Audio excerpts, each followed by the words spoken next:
Well, this was based on a dream that you had. Well, let me say, I'll say it first of all. What?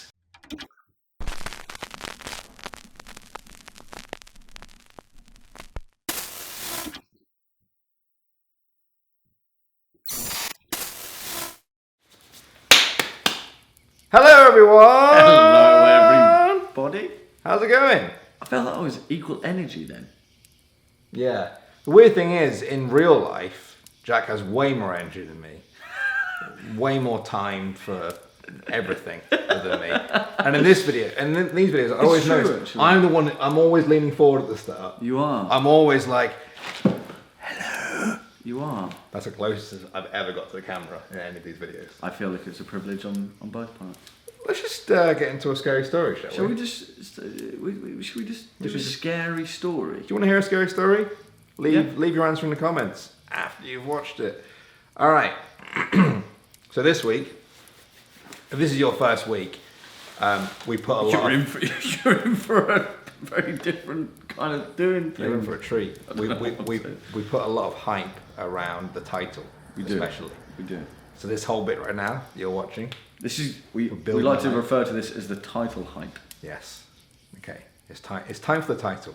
It is. The title for my story, which I'm very proud of, is the Balkan. Oh, what? The Balkan. Balkan, as in the Balkan Sea. You will see. Oh my god. Let's get into the stock footage. I'm scared already. I really want to appreciate this. Here we go. Demo screamed so loud that half the valley must have heard him. I dropped my basket and ran to him, sending the berries scattering across the forest floor. He was clutching his leg. I could see the blood before I even reached him. "What happened, Demo? What happened?" "I fell, brother. I fell," he roared, throwing his head back against the trunk. I pulled a rag out of my chanter and began to wrap it tightly around the wound. The gushing crevice ran down his shin from his knee to his ankle. As soon as a layer was placed, it turned crimson red, and Demo kept screaming. It had been many years since I carried my little brother on my back, but I didn't think twice this time. He whimpered as I shifted his weight. "Brother, am I going to be okay?" "Of course you are," I said. I was glad he couldn't see my face, for I feared it would betray my words. By the time we got home, Demo was barely replying. I couldn't tell if my shirt was soaked in sweat or blood. I was almost glad it was too dark to tell. I carefully laid him down on the ground. The dogs came barking. I shouted out for Mama and Tatko to come quick. The lamps were already bobbing towards me. As their shouts got louder and the dogs yelped, I heard Demo whisper to me, "Am I going to be okay, brother?" "You're going to be fine, Demo." "Really?" "Really," I replied. He swallowed slowly. His eyes pierced mine. "Will the Balkan come for me?" he said. I opened my mouth, but at that moment, Mama came barreling over. She cried, ran her hands through Demo's hair and gently touched his leg. Demo winced. "Oh, my boy, my boy! What happened?" "I fell, Mama." Tatko took one look at him and swept him up, gesturing for me to take the lamp. "Everyone inside," he said. I had seen my father in the worst of times. The time when Mama caught the tumour, the time when the mountain shook the mine, the time when the winter never ended. He looked as worried as those times, perhaps even more so. I waited by the fire and stirred the broth. I could hear them in our bedroom, hushed tones as they discussed what to do next. The fire dimmed. My arm grew tired. The dogs fell asleep by my feet. At long last, Tatko emerged. He wiped his brow, let out a long sigh, and shook his head purposefully. His eyes met mine for a moment, and I knew what was coming. He wrapped his cloak tightly and stepped out into the night, and quiet fell upon the homestead. Demo's feverish moans were the only thing I heard, and even they stopped after a while. Tatko woke me when he returned. I jolted out of my chair as an icy blast burst through the room. Behind him came the Glaven. His staff was the first thing I saw, carved oak with the village emblems on it. I bowed my head. He walked slowly over and lifted my chin with a finger. Come, my child. Now is not the time for formalities." I looked up at his grizzled face. He'd seen the most moons in our village, and his weathered wrinkles told tales of his rise to power, each scar a battle, each fold a bond, draped by ashen locks and a wiry beard. His eyes were as young as Demo's though, as blue as Little Lake, but with all the wisdom a true Glaven should have. He paused, a smile posed on his lips, and then he brushed into the bedroom as Tatko held the door. I listened closely as the chants began. Quiet at first, nothing more than murmurs. The ancient words grew louder though as the Glaven made his way through the ritual. Incantations lost in time, but not in power. They reached a crescendo that seemed to shake our very walls. Clay crumbled to the straw. The lamp seemed to dim until I heard the Glaven speak again. "It is done." He left as quickly as he came, tipping his hat with one hand while the other patted Mama's shoulder gently. She nodded and buried her head in her handkerchief, and then he was gone. Tatko knelt down in front of me, placing hands firmly on either of my arms. "Boy, tonight the Balkan comes. The wound is too deep." He didn't need to tell me though. I already knew. The elders tell us the stories when we're little Detster. A cut is for Mama, any worse is for Glaven, and if he can't help, then the Balkan comes, and only when the adults are out of sight. Tatko shook me gently. "He needs you now, boy. You need to watch over him, do you hear? We've told him what to do. Remember, never open your eyes, no matter how much you want to, no matter what you hear, keep them shut. I need you to be strong now, my boy. Can you do that for me?" I nodded. I hoped Demo knew too. When I entered the room, he was already asleep. His bandage had been removed, exposing the full extent of his wound. It was shrouded in darkness as Mama closed the door behind me.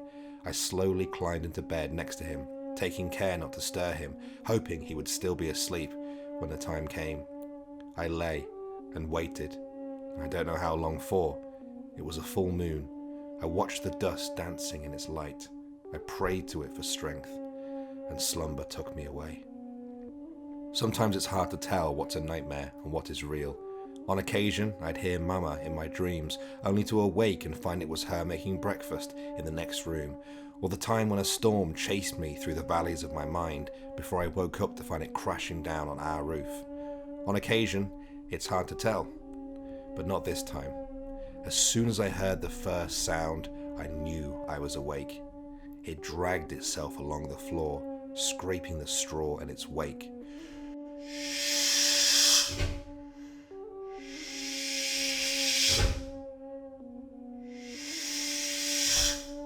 My whole body tensed. I wanted to turn to Demo, tell him to keep his eyes closed, that it would all be over soon, but I was frozen with fear.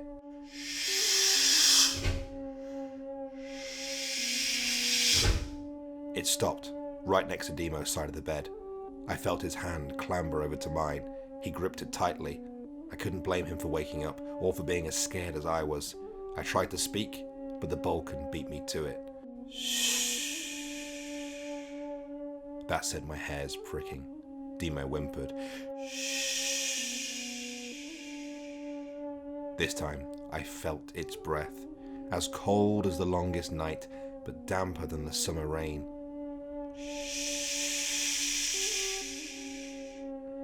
Its face was so close now that if I turned my head, I swore my nose would have touched its own. At that moment, I felt something crumble onto my face. Tiny grains that bounced off my nose and onto the bed. I had to see. I had to know for sure. With my back to the Balkan, I took my chance, opening one eye a crack. Through my eyelashes, I saw the fine layer glistening in the moonlight. Salt. Tiny crystals of salt, just like the ones Tatko brought back from the mines.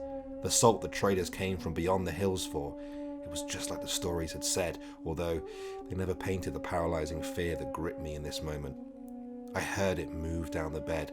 I heard it peel away what was left of Demo's bandage.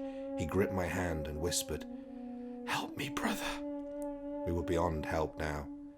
I heard more salt dropping to the bed. The moment it did, Demo groaned and jolted. "Ow! Ow! Ow!" he cried. "Ow! Ow!" Silence.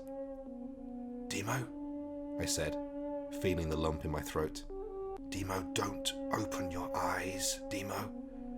I'm sorry, brother. I span around to see him wide-eyed, staring in horror at the foot of the bed. It was too late. My eyes slowly followed his petrified gaze to it. Have you ever felt your soul tremble with fear? I don't mean your body.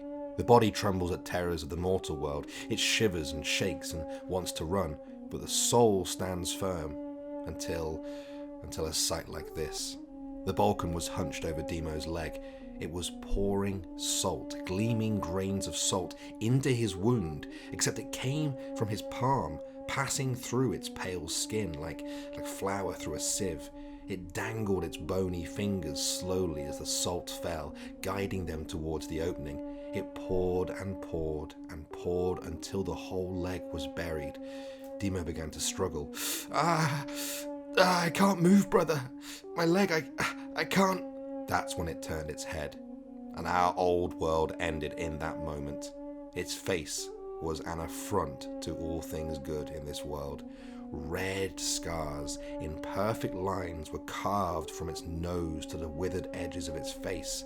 Its sunken eyes were shaking wildly. One darted to Demo, the other stayed on me. As it turned to face us, it made a guttural holler over and over again, a sound that will stay in my family until the sky comes down.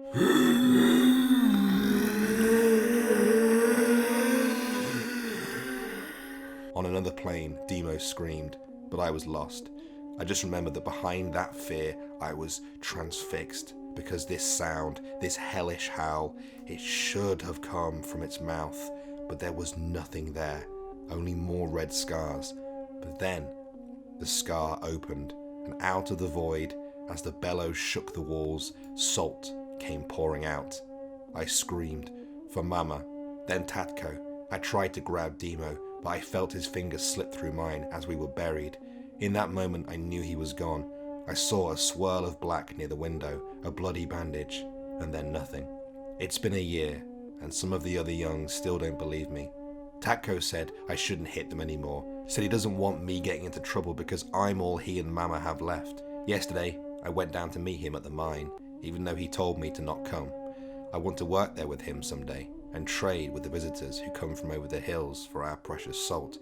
Father hadn't finished when I got there, and in a pit, long forgotten by our tribe, I saw a light, deeper than the longest route. Even in sunlight, I could see it glimmer. I would have turned back, left it alone like Tatko always tells me to. But then a rumble came from the light at the end of that deep tunnel. And though it was very faint, and Mama might not believe me, I swear by the forest, I heard the voice. And the voice said, "Brother, if you find this story, it is yours to tell. I'm leaving tonight. I'm coming, Demo."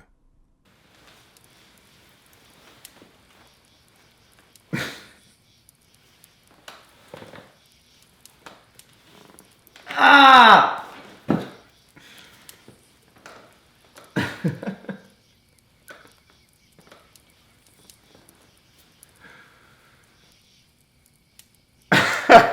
It's like the longest bit of silence we've had.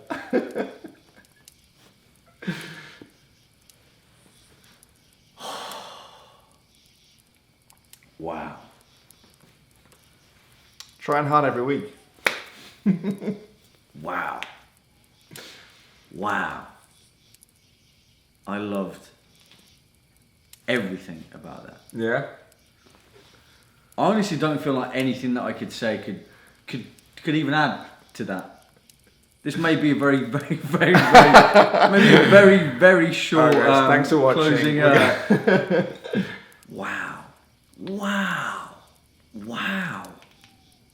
I don't know. I actually don't know what to say. I'm actually speechless. I have so many questions, but I also have so many questions that I don't even want to be answered. Well, this is... Let me just say this really quickly, because I know it's all about my week, and Jack's meant to be telling stuff that I do well. But like you taught me this, even in the past 2 months or so we've been doing this. There were points where I'd be like, should I explain this? Should I sort of do a bit of what's it called? Extrapolation. Extrapolation. Extrapolation. I was like, no, because for me the fear comes from the unexplained, especially from a kid's point of view. But I'm still struggling how to formulate my thoughts on that, because you didn't just take that format of like, all right, we'll leave a little bit to be said. You took that and you built an entire village around it. Danny, that was really good. That was really, really, really good. Wow. I actually don't know what to say. Well, I'll tell you what, I've got something to say, so I'll throw them at you. Please. And then, so that was actually... Well, this was based on a dream that you had. Well, let me say, I'll say that first of all. What? But let me just get this up really quick. Wow, man. That was so good. That was so good.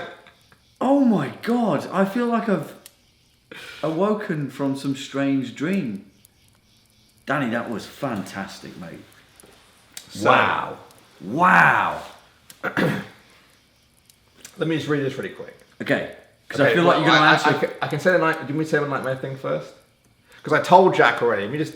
There's viewers here. It's not just me and you. Sorry, guys. We didn't mean to neglect you. I'm a little bit perturbed.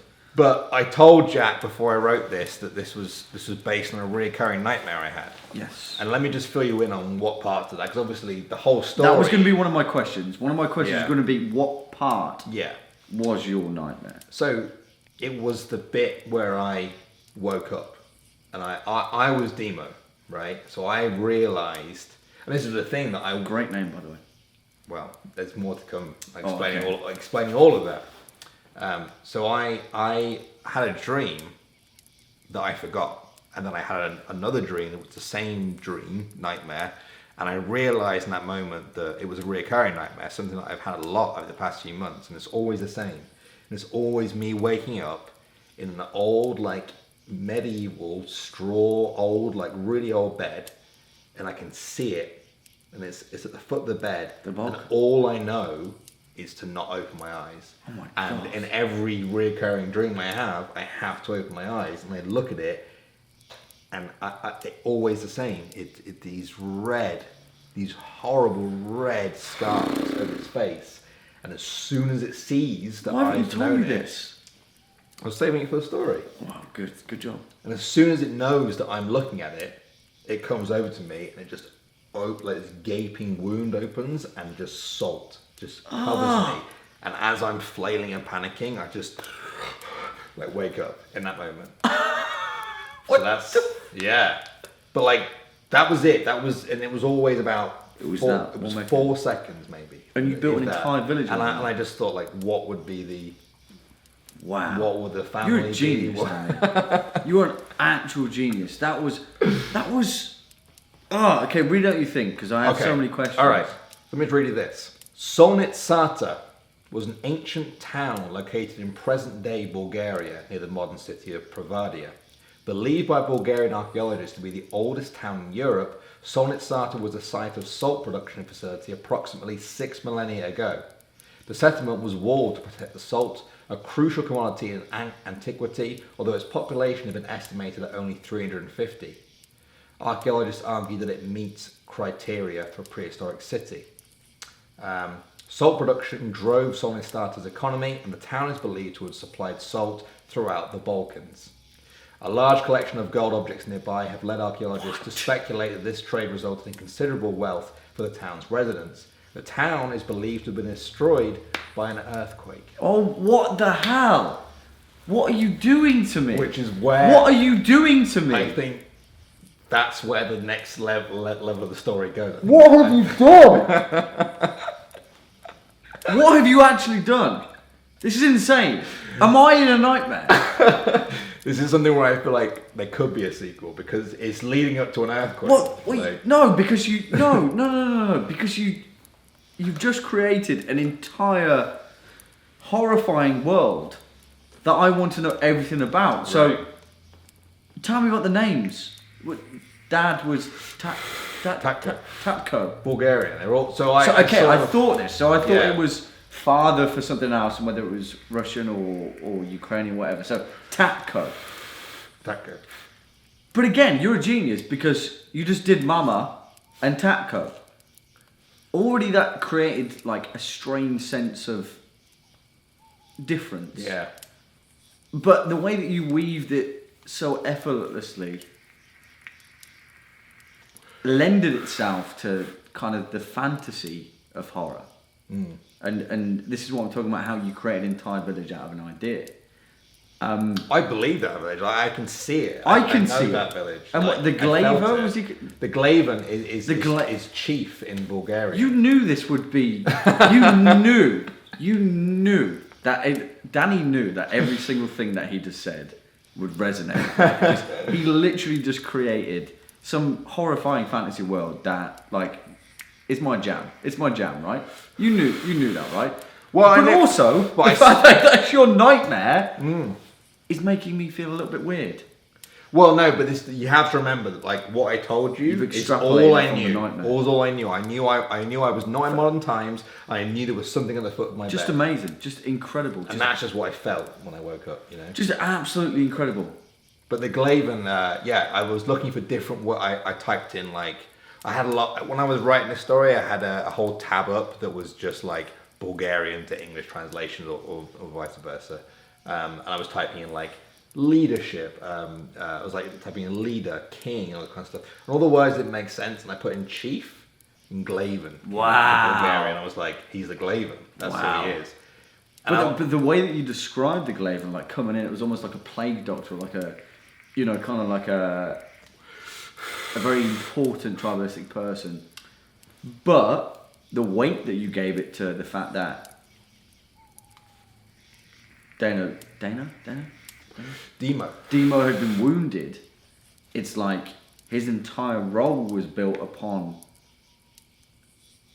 a person in the village being wounded, which is very interesting. You almost built like a ceremony around the Glaven. I wanted the Glaven to come across with his weariness of like it, a like tribalistic shaman kind of. and that this has happened before. Always before. This is where This is killed it. something about this valley. But what is it about?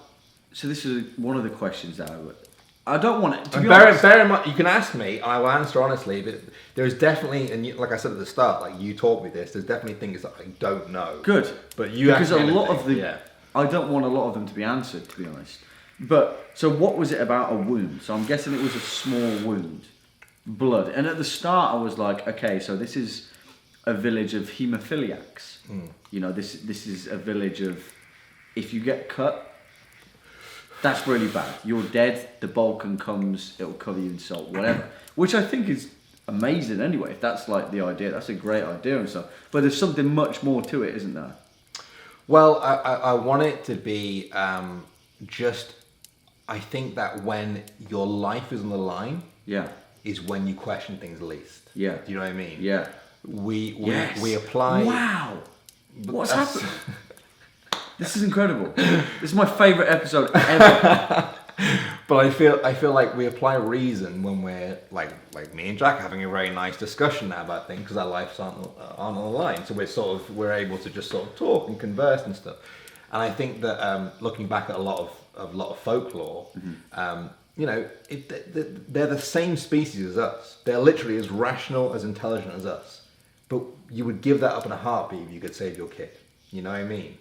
And there was something about that, like the putting family and people you care about more than anything, more above reason or above any sort of scientific inquiry, which I think was very prevalent back in the time that I was writing this about. There's always struck a chord with me. You know what I mean?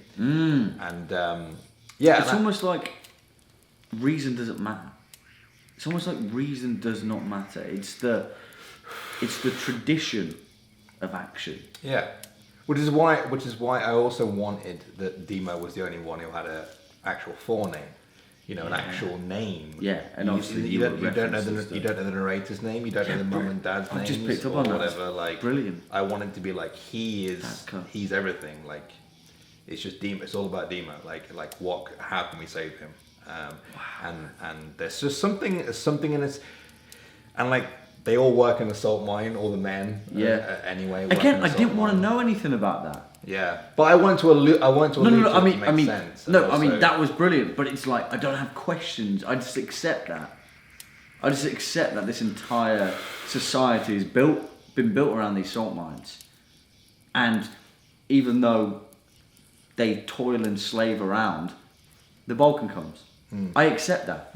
That's fantastic. Well, going back to what you talked about the haemophilia, because I thought that I was like, should there be some sort of, should I weave in some sort of mythical thing about like, oh, we were cursed, so there's like, but I just thought, but also when you're writing it, I've got to remember, like, you're writing it from the perspective of someone who, this is an alternate universe, obviously, but it's also a medieval character. A pre-history character. Like, this isn't what they think. We can sit here on our fucking on a scientific high horse and say, why didn't they think about this? Why didn't they think about that? They weren't thinking that. They died at like 30 if they were lucky. You know what I mean? Like, they only care like what can get us through the next day, what can make us survive, and if that worked. And the answer was to get the Glaven.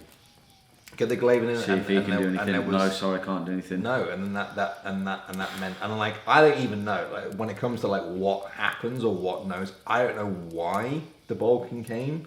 I don't know why no adults could be in the room. I don't know, but like, that was part of me internalizing what it is to be, especially a boy, a young kid in that world.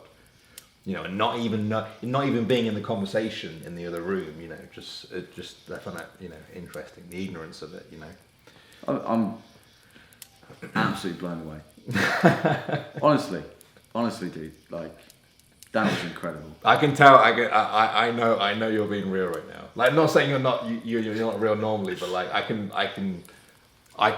feel it coming from Jack, and hopefully you guys can too. That was such a joy to listen to as well. And I knew, like, you have to have known that there were certain benchmarks in that really struck a chord to me.